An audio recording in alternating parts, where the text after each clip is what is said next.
All right, what's up everybody? It's Ethan here, coming to you from Baja, California, on the Baja Peninsula here in Mexico. It's a beautiful afternoon, a little after 1 o'clock. It's overcast skies today, but pretty nice weather. It's like 65 degrees, which is unusually cool for this time of the year, late May. And I am about an hour south of Ensenada right now. Just drove here this morning from Tecate, and I am going to be doing a little hike around here to a couple of spots, but the main spot I want to go to is called Punta Brava, which is like down around there somewhere. You can see the trail slash Jeep road, whatever you want to call it, winding its way down there. First, I'm gonna go up here and check out this little spot. I was gonna actually drive up here, but I wasn't sure if my car was gonna make it up this hill, so it gets pretty gnarly. So I decided to just walk it. But as you can see, it's just absolutely spectacular out here. There's only one other person here that I've seen. Other than that, it's just me, which is in stark contrast to just down the road. This area is a pretty famous tourist spot called La Bufadora, which means the blowhole. And if you go visit it, it's kind of self-explanatory. It's a spot where there's a bunch of rocks and the waves crash into the rocks, and it, you know, kind of makes it shoot water up. It's really cool, and there's a really cool street market there. But honestly, having been to many Mexico street markets, that one it's definitely a very touristy one. You know, there's some good food, there's some cool little gifts and souvenirs and stuff like that, but by Mexico standards, it's very expensive, and the vendors are very pushy. But it is worth it once you get through there and you get to La Bufadora. It's a pretty cool little overlook, but there's like a million people there, so it's nice that I'm in a spot that has far less people. Well, I just hiked to the top of the hill, and I mean, this is already incredible. This is really beautiful. Wow. This little cove right here, all the rocks, and like I said, I just love the shoreline here, how it's just, you know, mountains dropping straight into the ocean. That's really cool. There's some condors flying down there, tons of wildflowers right now. It's just incredible.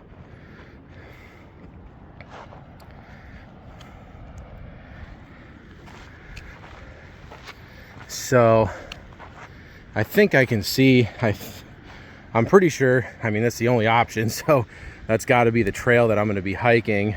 I'm not sure how long of a hike it's going to be, but it's going to be somewhere between 1.5 miles to 3 miles. I don't know exactly. I'm not even sure where it ends. I can't really tell. The trail looks like it kind of peters out there, but I don't know if it's just, you know, if I can't see it. But either way, I'm excited. Honestly, I'm kind of hoping that it takes me down to that rocky beach down there in the little bay right here, but I don't think it's going to do that.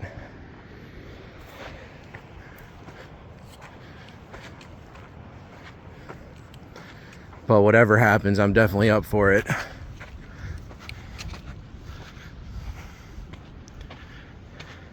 All right, well, I see another trail down there that kind of switchbacks down to that little cove, and I might head over there if I can't get down to the water from this direction, depending on time and everything. Unfortunately, I do not have all day to be here. I can only really be out here for a couple more hours. But yeah, this is a beautiful spot so far. Definitely, if you're in Ensenada, whether you're, you know, driving down from the States like I did, or like stopping here for on a cruise or something like that, I would definitely recommend checking this area out. It's pretty cool. All right, well, I made it to the official trailhead for Punta Brava, and as you can see, there's one other car here. And if you have four-wheel drive and high clearance, you can drive all the way down here and park here. But this last little part of the road here that I just walked down, it's just a little too gnarly for my CRV, so I had to park up at the top of the hill and walk down. But either way, it's really not a big deal because this isn't a very long or overly difficult hike. But this is the like official start of the actual trail, and of course the views are still pretty awesome. Let's see what we find back here. Man, this is incredible. Really cool spot. That's the hill that I was up on top of. And I'll tell you something, I really just like, I can't get over how drastic of a difference there is here versus over at La Bufadora. Because, I mean, that spot literally had, like, I mean, there were literally like thousands of people. And then you come over here, and I understand that this is like a hiking trail, so it's not gonna have as many people. It's just like a short walk to a, you know, viewpoint. But still, I mean, I'm kind of blown away by, you know, thousands of people versus like, you know, basically just me, like me and like two other people. Pretty crazy. And honestly, I mean, this spot is just as good or better. I mean, it's better in the sense that you're not surrounded by 1,000 other people. But yeah, really cool.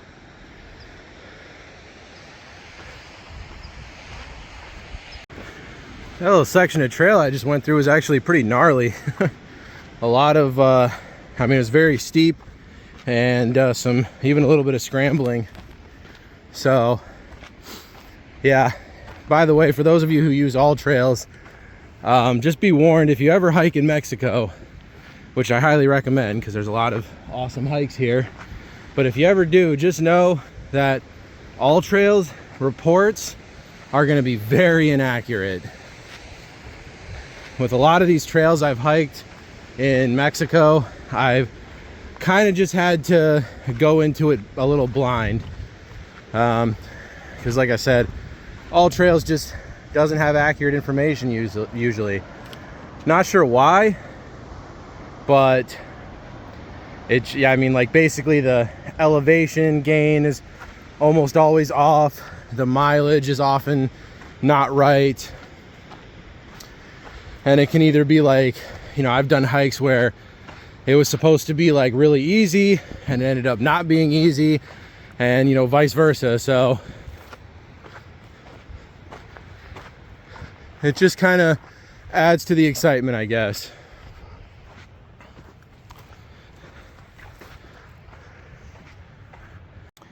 I just saw a little snake. I think it kind of looked like a garter snake. Not totally sure though. Only saw it for a second. He kind of slithered off into this bush. I'm trying to see if I could find him. Oh, I just caught a glimpse of him right there, but he I think he went and hid under the rock. Oh well. He was a little too quick for me. And there's a lizard right there. Also just ran and hid in the bushes. If you like to go herping, which for those of you who don't know is you know, catching reptiles, you know, snakes, lizards, turtles, whatever, then this seems like a pretty good place to do it, because I've already seen like 3 lizards and a snake. I also saw a spider that looked like a black widow at first, but on closer inspection it wasn't a black widow, and I honestly have no idea what it was.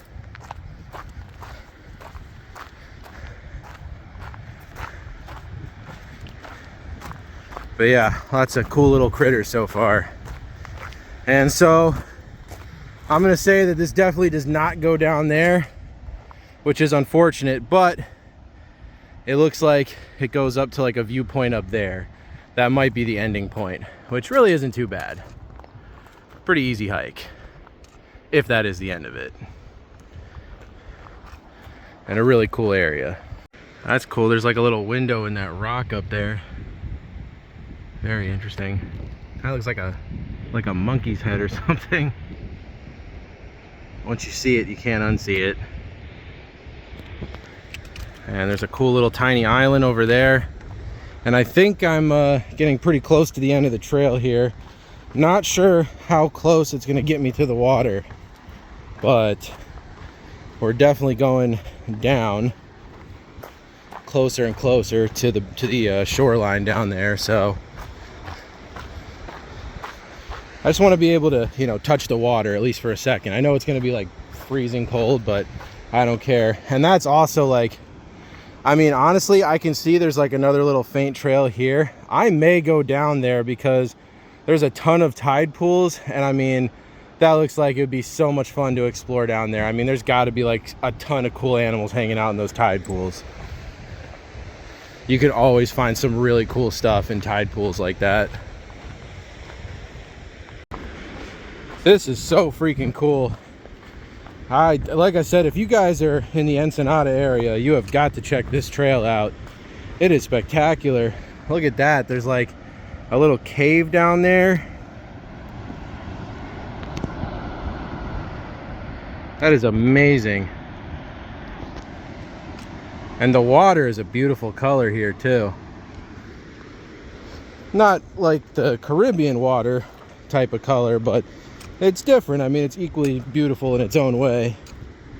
Like a very like dark blue kind of color.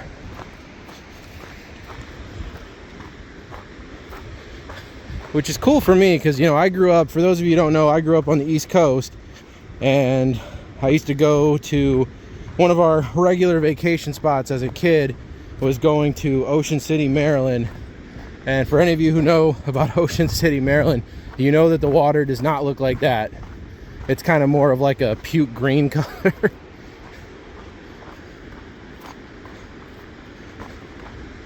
But I digress.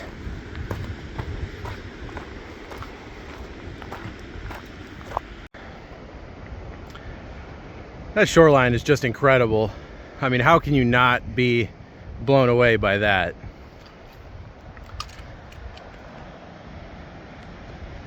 So it looks like there's a little split in the trail here. I could either go down or keep going up. I'm gonna go up first, and then I'll see about going down.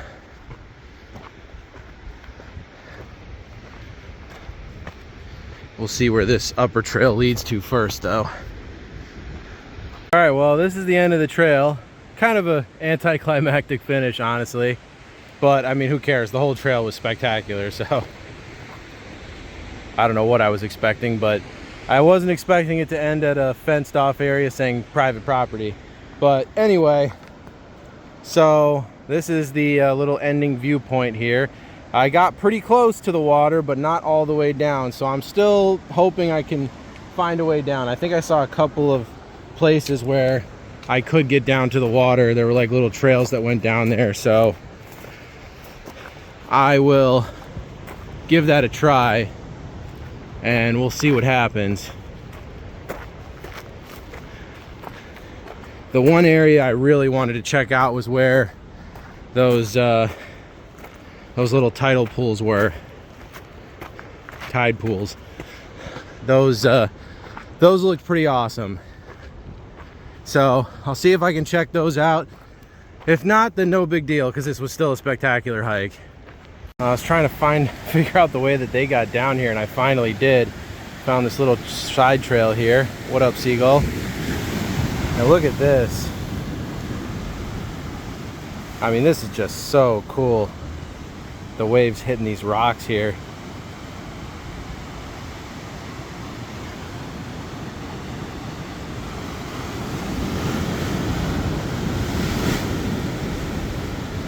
That is awesome.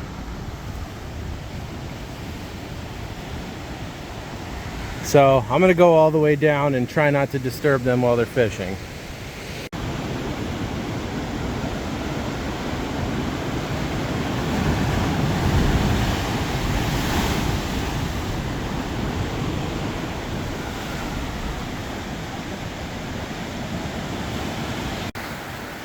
This is so cool. Look at this, the tide comes back in and bam. The sound it makes when it hits that little cave in the rock at the end there is so freaking cool. And then you can see all the water get pulled back out and then it comes right back in. That is really cool.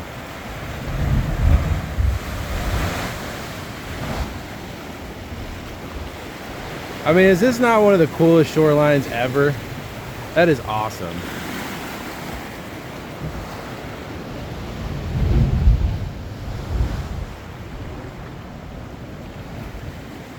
Not good for swimming, but beautiful nonetheless.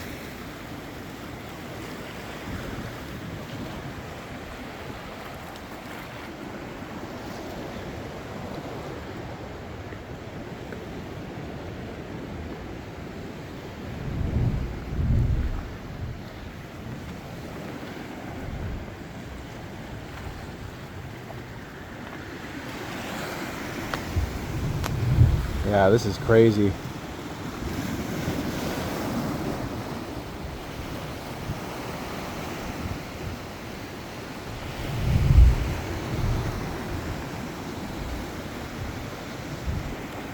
Beautiful spot down here. So you definitely got to do a pretty good little scramble to get here, but as you can see, it's absolutely worth it. Getting down here right next to the water like this is, I mean, it's awesome. It's really worth it doing that on this hike, even though that trail that goes down from the main trail down to here, it's pretty rough. It's a very like steep, slippery trail, and every time you slip, there's a you know, very sharp cactus waiting to catch you in its arms. But if you can avoid that, and you don't mind doing a scramble at the end, it's definitely worth it coming down here, because as you can see, this is incredible.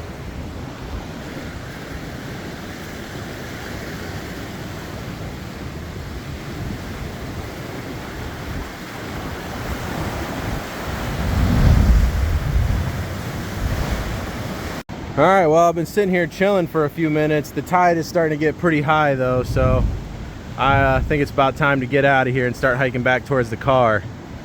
But my God, this is just such a beautiful spot. I'll tell you what, I mean, there are some spots along this hike that if you're, you know, afraid of heights or whatever, it might make your butt pucker a little bit, but overall, I mean, this is an incredible place for a hike. It really is. There's some guys fishing down here, but other than that, I haven't seen anybody else this entire time. So yeah, if you want to come out to the you know, to the main tourist spot here, definitely go check that out. Check out the markets, everything else, but make sure you make a stop here and do this hike as well. Or don't, leave it for me. Either way works for me. Had to come out to this other little overlook before going back to the car. Yeah, this is so cool.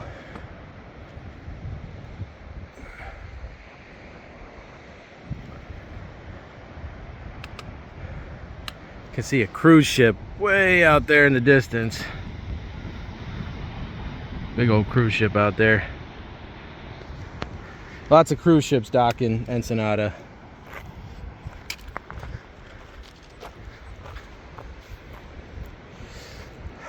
All right, well, time to go back to the trailhead, I guess. All right, guys, well, I made it back to the upper trailhead, I guess. The first trailhead, my trailhead, because I couldn't get to the other one. But yeah, what a beautiful hike. That was really, really cool. And like I said, you know, this is literally like a kilometer up the road from, you know, where the market is and where the you know, the blowhole where all that is, you know, where there's like just thousands of people, like huge crowds of tourists. And you come up here literally a kilometer away and there's freaking nobody. Like I said, you know, I saw those two guys that drove their pickup truck to the top of the hill there when I first started. And then I saw that family that was down there by the tide pools fishing. And that was it. Nobody else the whole time. Despite the fact that it's only like 68 degrees right now, I'm drenched in sweat because it's pretty humid. But yeah, what a beautiful hike. Really glad I stopped here and decided to do that one. So anyway, guys, I'm gonna go ahead and wrap up this video. If you guys like what you saw, give it a thumbs up and subscribe to my channel. And I don't know if I've actually mentioned this at the beginning of the video or not, but it does cost $6 or 100 pesos to get here. You can walk from another spot, but there really is, so far that I've seen, nowhere where you can get free parking in this area. So, you know, whatever. It is what it is. But anyway, guys, I'm going to go ahead and end the video with that. And I'll see you guys soon for another awesome adventure, because my adventures in Mexico are not done yet.